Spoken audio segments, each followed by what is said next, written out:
Video start होती है और हम ली याओ को देखते हैं जो भागते हुए फैंग की तरफ जा रहा होता है और सोचता है कि उन्होंने व्लादिमीर को यहाँ पर भेजा है और वो बहुत जालिम है और उसके पास जो स्ट्रेंथ है वो थोड़ी कम तो है पर वो कमज़ोर नहीं है। लेकिन मैं उस व्लादिमीर से वर्चुअल वर्ल्ड में 2 बार हार चुका हूँ और वो फैंग जैसी पावर के साथ जिगजियान मार्शल हॉल उसे डेफिनेटली अप्रिशिएट करेगा। मुझे डर है कि इस बार जिगजियान मार्शल हॉल भी सैटेलाइट को यूज़ करेगा फैंग के यहाँ पर होने वाले मूवमेंट्स को मॉनिटर करने के लिए। और फिर कहता है, होंग तुम देखना, मैं तुमको तुम्हारे इस फैसले पर अफसोस करवाऊंगा। अब हम फैंग को देखते हैं जो उस रिवर के ऊपर फ्लाई करता हुआ जा रहा होता है और कहता है अब मुझे पानी में चले जाना चाहिए ताकि मैं लेज़र कैनन के खतरे से छुटकारा पा लूँ। और ली याओ अभी भी मुझे ट्रैक करने के लिए रिडार का यूज़ कर रहा होगा। तो अब फैंग उस रिवर में चला जाता है और अपनी शील्ड पर लेटकर आगे बढ़ने लगता है और कहता है अगर ली याओ मुझे ट्रैक कर रहा है तो मैं और भी गहराई में जाऊंगा और अब मैं देखता हूँ कि क्या अब उसका ट्रैकिंग मेथड काम करेगा या नहीं। और फैंग पानी में और भी गहराई में चला जाता है।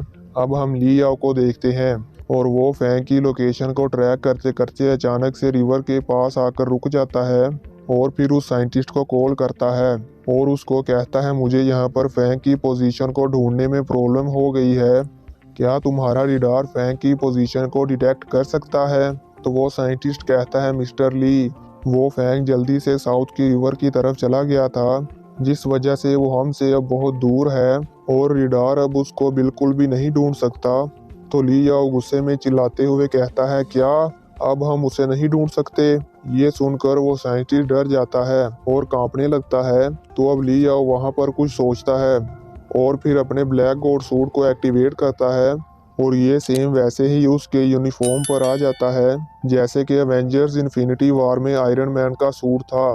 तो अब ली याओ भी अपने उस सूट की हेल्प से फैंग की तरह हवा में फ्लाई करता हुआ पानी के ऊपर ऊपर फैंग के पीछे साउथ में जाने लगता है और फिर वैनिना को कॉल करता है। तो वैनिना कॉल पिक करती है और कहती है आपको फैंग का फ़ोन नंबर क्यों चाहिए।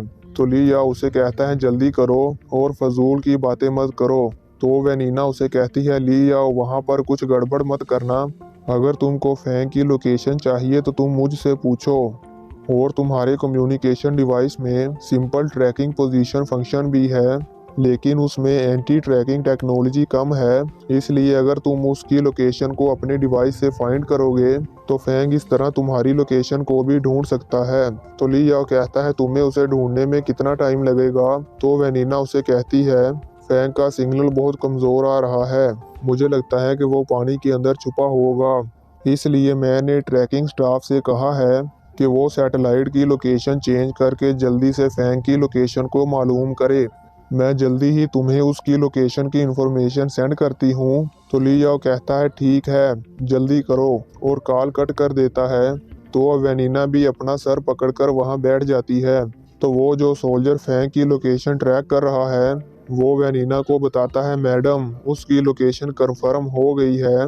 तो वैनिना उसे कहती है इसे डायरेक्टली ली याओ को सेंड कर दो। तो अब हम फैंग को देखते हैं तो वो सोचता है कि इस रिवर की चौड़ाई 10 मीटर है और यहाँ बहुत सारे मॉन्स्टर्स भी हैं। जनरली ये ज़्यादा स्ट्रॉन्ग नहीं है पर यहाँ पर एक बहुत पावरफुल वाटर मॉन्स्टर है जिसके बारे में मुझे शिजियांग ने बताया था, वो ज़रूर इस लेक के बड़े और समुद्री इलाके में होगा। इन सब के अलावा मेरी मेन प्रॉब्लम ये मॉन्स्टर नहीं है। फैंग ये सब सोच रहा होता है कि तभी उसे फील होता है कि कोई चीज़ बहुत स्पीड के साथ उसकी तरफ आ रही है। तो फैंग अपनी मेंटल पावर से उसे देखता है और कहता है ऐसा लगता है कि वो ली याओ अभी मुझे ट्रैक कर रहा है। मेरी मैक्सिमम स्पीड 500 मीटर पर सेकंड है लेकिन वो ली याओ सीनियर गॉड ऑफ वार है इसलिए उसकी स्पीड मेरे से ज़्यादा है, थोड़ी ही देर में वो मुझे पकड़ लेगा। अब क्योंकि ली याओ को मेरा वॉच नंबर मालूम है इसीलिए वो ली याओ मुझे ट्रैक कर पा रहा है। ऐसा लगता है कि उससे पीछा छुड़ाने के लिए सिर्फ एक यही तरीका है, मुझे अपनी इस कम्युनिकेशन वॉच को पूरी तरह से बंद करना होगा। तो अब फैंग अपनी वॉच को बंद कर देता है। तो अब हम वैनिना को देखते हैं और वो उन सोल्जर को कहती है ये सिग्नल फिर से क्यों चला गया, जल्दी करो और उसे ढूंढो। तो अब वैनिना को ली याओ की कॉल आती है और वो बहुत ही ज़्यादा गुस्से में और चीखते हुए कहता है उसकी लोकेशन के कोऑर्डिनेट्स कहाँ है। मैंने तुमसे कहा कोऑर्डिनेट्स कहाँ है। तो वेनिना भी उसे चिल्लाते हुए कहती है, हम अभी भी उसे सर्च कर रहे हैं। तो उसको इस तरह से बात करते हुए देखकर वो सोल्जर भी बहुत डर जाता है। तो अब हम ली याओ को देखते हैं जो अभी भी उस रिवर के ऊपर साउथ की तरफ जा रहा होता है। तो वेनिना उसे कॉल करके बताती है कि फैंग की कम्युनिकेशन वॉच का सिग्नल खत्म हो गया है। तो अब मैं फैंग की लोकेशन को नहीं ढूंढ पाऊंगी, शायद फैंग ने अपनी वॉच को बंद कर दिया है। तो ये सुनकर ली याओ बहुत उदास हो जाता है और कहता है नहीं ढूंढ सकते, और वो वेनिना को कोई जवाब नहीं देता।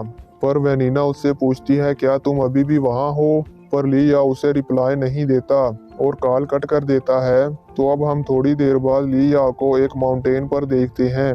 तो वो कहता है मैं यहाँ पर इतनी दूर से 1000 ऑफ माइल्स सफ़र करके यूरोप से अपने साथ लोगों को भी लेकर आया, सिर्फ उस फैंग को किल करने के लिए, और अब मैं उस फैंग की लोकेशन को भी फाइंड नहीं कर सकता। और ली याओ इससे बहुत ही परेशान होता है। तो अब हम फैंग को देखते हैं और वो अभी रिवर में स्पीड के साथ आगे जा रहा होता है। तभी हम देखते हैं कि फैंग जहाँ से गुजरता है तो हमें उसके पीछे कुछ रेड कलर्स की आंखें नज़र आती हैं। मुझे लगता है कि वो कोई खतरनाक वाटर मॉन्स्टर्स हैं जो फैंग के पीछे लग जाते हैं। और वहीं फैंग सोचता है कि मैंने अपनी कम्युनिकेशन वॉच तो बंद कर दी है और ली याओ भी अब मेरा पीछा नहीं कर रहा, तो इसका मतलब ये है कि अब वो मेरी लोकेशन ट्रैक नहीं कर सकता। तो इसलिए अब फैंग पानी से बाहर आ जाता है और कहता है मुझे अब पानी के अंदर छुपने की ज़रूरत नहीं है, और यहाँ पर ये इतनी फॉग छाई हुई है। इसे देखकर मुझे लगता है कि ये वही एरिया है जिसका मैप पर कोई भी जियोलॉजिकल डाटा नहीं है और ये अननोन एरिया है, इसलिए मुझे एक्स्ट्रा केयरफुली रहना होगा। तो वह फैंग बहुत ही ध्यान से आगे बढ़ता है, पर तभी उस पर पानी में से वो मॉन्स्टर्स जो फैंग के पीछे लगे थे वो उस पर इलेक्ट्रिक शॉक से अटैक करते हैं। तो फैंग भी उन इलेक्ट्रिक शॉक से बचने की कोशिश करता है पर नहीं बच पाता और वो इलेक्ट्रिक शॉक फैंग को लग जाता है, जिस वजह से फैंग फ्रीज हो जाता है और वो हिल भी नहीं पा रहा होता और पानी में गिरने लगता है और सोचता है ये तो अल्ट्रा हाई वोल्टेज करंट है। तो वो फैंग पानी में गिर जाता है। तो वो वाटर मॉन्स्टर जो कि मुझे लगता है कि वो सिल्वर पाइथन है, वो फैंग को जकड़ लेते हैं और पानी की गहराई में ले जाते हैं। फैंग खुद को छुड़ाने की कोशिश करता है पर वो ऐसा नहीं कर पाता। अब व्यू चेंज होता है और हम ली याओ को देखते हैं तो वो वहाँ पर जोर के साथ गुस्से में चिल्लाता है और अपनी पावर को बाहर निकालता है और फिर कहता है मेरा बेटा सिर्फ उस फैंग की वजह से ही मरा है, इसलिए वो फैंग जिंदा नहीं रह सकता। और कहता है फैंग मैं तुमको ढूंढ कर ही रहूँगा, फिर चाहे मुझे इस पूरी रिवर को खाली क्यों ना करना पड़े। मैं ली याओ कभी भी हार नहीं मानूंगा। और यहीं पर ये पार्ट ख़त्म हो जाता है। तो दोस्तों क्योंकि ये एक ऑनगोइंग सीरीज़ है और अभी तक इसके बाकी के एपिसोड रिलीज़ नहीं हुए हैं और इसका न्यू एपिसोड हर वीक को आता है, और जैसे ही इसका न्यू एपिसोड आएगा तो मैं उसको उसी दिन